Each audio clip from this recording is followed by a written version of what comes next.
Before the first light reaches your small window, you are already awake. The room is plain, set high in an insula, one of the apartment buildings where many Romans lived. A small oil lamp trembles softly. Below, a door opens, then shuts. In this vast city, perhaps near 1 million people at its height, wealthy and poor households live close together, though not with the same comfort.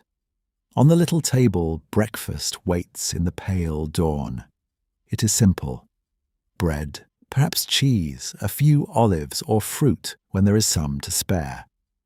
Roman writers call this first meal ientaculum. You eat quietly, listening to the first movements of neighbours through the wall. A cup is lifted, bread is broken, and the day begins in small, ordinary sounds.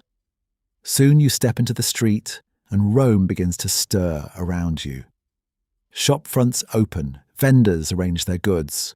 Water passes in jars through the morning cool. Above the lane rise more insulae, crowded and practical. Elsewhere stand elegant houses with painted walls, mosaic floors, gardens, and sometimes water brought indoors. Finds from places like Pompeii and Ostia show this contrast clearly, though no single street can speak for every Roman life. As the morning brightens, each person turns toward familiar duties. Many men go to trades, workshops, stalls, or building work. Many women manage the household, directing food, cloth, children, and, in wealthier homes, enslaved workers or servants. Poorer women often laboured beyond the home as well.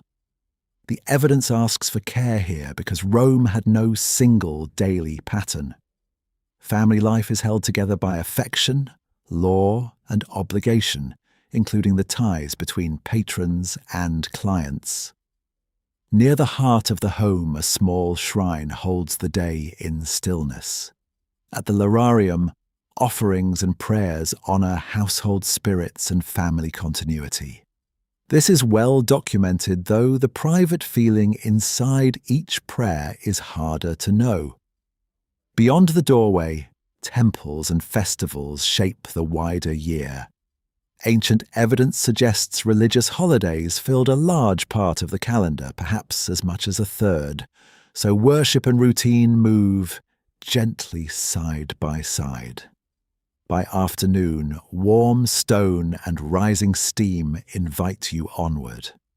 The public baths are among the most shared places in Roman life, and even people of modest means could often enter. Inside there is washing, exercise, and conversation, with a slow movement from room to room. Customs varied by place and time, but the baths were more than a way to become clean. They were one of the places where the city met itself. As daylight softens, the main meal of the day begins.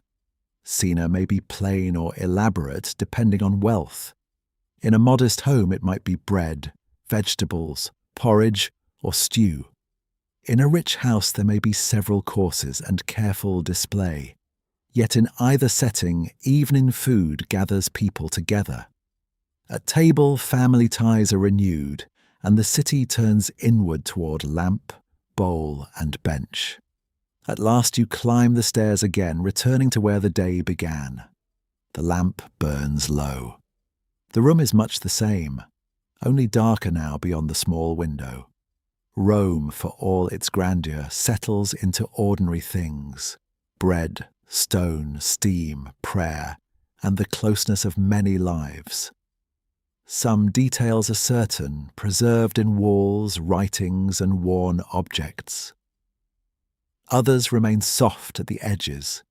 Here, in this modest room above the street, the great city becomes human again.